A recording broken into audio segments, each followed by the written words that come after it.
me tell y'all something. Life be lifing. I mean it.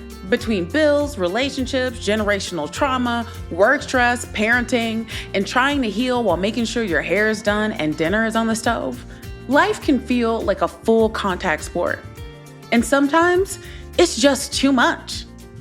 That too much feeling, that might be a sign that you've stepped outside your window of tolerance. Welcome back to Savvy Psychologist. I'm your host, Dr. Monica Johnson. Every week on this show, I'll help you face life's challenges with evidence-based approaches, a sympathetic ear, and zero judgment. The window of tolerance is one of those psychological concepts I wish every single one of us learned in school. It's like the emotional version of understanding your blood pressure or your body temperature, foundational and vital. It gives us language for our capacity to stay grounded and connected when life turns up the heat. When you're in your window of tolerance, you're present, engaged, and thinking clearly, even under pressure. When you're outside of it, you might be anxious, irritable, frozen, or completely numb. Originally developed by Dr. Dan Siegel, the window of tolerance describes the zone where your nervous system functions best. Within this zone, you can handle stress, process information, and respond, not react, to life's curveballs. You're not emotionless, but you're emotionally regulated. When you get knocked outside of that window, though, you might land in hyperarousal, the fight or flight zone where anxiety, panic, anger, and overwhelm live. Or you might drop into hypoarousal, where you freeze, disconnect, or go numb. Now, none of this is unusual. We all move in and out of our window depending on what's happening around us. But people who have a wider window can handle a greater range of stress and stay regulated through it. People with a narrower window get overwhelmed more easily and may struggle to return to a calm state. And if you're a person who's experienced trauma, especially developmental trauma, chronic stress, or systemic oppression, there's a good chance your window of tolerance is smaller than you'd like. So let's talk about why that is. The truth is, trauma changes the way our nervous system is wired. When your brain and body are used to being in survival mode, even everyday challenges can send you into a stress response. This doesn't mean you're broken.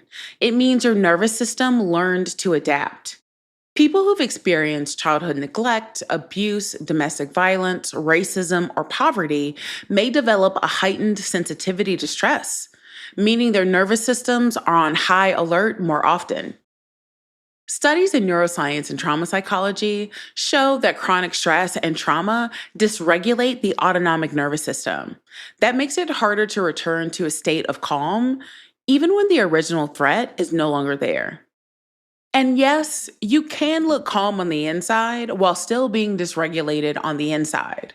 I see this all the time, especially in Black women and other people who've learned how to mask distress just to survive the day. We might call it strong Black woman mode, but it's really overfunctioning and white knuckling through life. Your body might be screaming, but your face says, "I'm fine." That disconnection is a sign that your nervous system is trying to protect you, even when the danger isn't present anymore. So, how do you know when you're outside of your window of tolerance? Let's take a look at some of the signs. Hyperarousal or fight or flight state, racing thoughts, irritability, anger outbursts, anxiety or panic attacks, hypervigilance, inability to sleep or sit still, feeling on edge or like something bad is about to happen, hypoarousal, which is freezing or shutting down, emotional numbness, fatigue or lack of motivation, disconnection from self or body, difficulty thinking or concentrating, feeling invisible or like you're moving through molasses. When you're inside your window of tolerance, you feel grounded, alert, and capable. You're able to ride the waves of your emotions without drowning in them. You don't avoid stress. You just have a solid anchor when it hits. You could probably feel the difference in yourself as I described what it's like being outside the window compared to inside. The best part of this, your window of tolerance isn't set in stone. Just like we train muscles at the gym, we can train our nervous systems to expand their capacity. That means we can increase our tolerance for stress and reduce how often we get overwhelmed or shut down. Expanding your window of tolerance isn't about eliminating stress or pretending life doesn't hurt sometimes. It's about building your resilience, your ability to come back to yourself, to stay emotionally present, even when it's hard. And that is the work of healing. So let's talk about how to do that. First, we start with awareness. One of the most powerful tools you have is simply naming your state. When you feel dysregulated, pause and ask, am I in fight, flight, freeze, or shut down? What's happening in my body? What does my nervous system need right now? This practice of labeling what is tangibly happening helps engage your thinking brain and regulate your emotional centers. Research shows that affect labeling, which means putting feelings into words, actually calms the amygdala, your brain's fear center. Next up is breath. I know, everyone says just breathe. But the trick is not just deep breathing, it's intentional breathing. You can do this in moments when you find you're dysregulated. However, it will work better if you create a routine with mindfulness methods because you're training your body and mind with each practice. Try inhaling for 4 counts and exhaling for 6 to 8 counts. Longer exhales activate the parasympathetic nervous system, which helps you shift out of hyperarousal and into calm. Another key practice, somatic grounding. Sometimes talking isn't enough. We have to go through the body. Trauma lives in the body and so does healing. You can engage your senses and reorient yourself to the present with tools like splashing cold water on your face, pressing your feet into the floor, or wrapping yourself in a weighted blanket. A body scan where you gently notice sensations from head to toe can also help reestablish a sense of safety in your skin. Somatic experiencing, developed by Dr. Peter Levine, uses these tools to help release stored survival energy from the body and expand the nervous system's tolerance. One of the most effective ways to expand your window of tolerance is by practicing daily nervous system hygiene. Just like brushing your teeth, your nervous system needs daily care, especially if your default setting is stress. Rituals like morning stretching, journaling, dancing to your favorite playlist, lighting a candle before bed, or taking a few pause breaks throughout the day all help create a rhythm and safety in the body. These small acts tell your nervous system, you're safe now. You're not in the past anymore. The more regularly you do this, the more flexible and resilient your system becomes. Let's not forget the power of relationships. Regulation is not a solo project. We are wired for connection. When we feel seen, soothed, and safe with another human being, our nervous system learns it doesn't have to be on high alert. This is called co-regulation, and it can happen through therapy, hugs, eye contact, or a quiet moment with someone you trust. Safe relationships literally reshape the brain's ability to manage stress and expand emotional capacity. And we can't talk about staying regulated without talking about boundaries. If you are constantly saying yes out of guilt, ignoring your limits, or tolerating toxic environments, your nervous system is paying the price. Boundaries are how we protect the space inside our window. They're how we say, I matter, and my peace is sacred.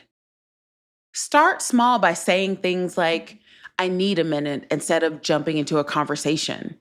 Say no thank you without over-explaining. The more you honor your limits, the more your nervous system will trust that it's safe to rest.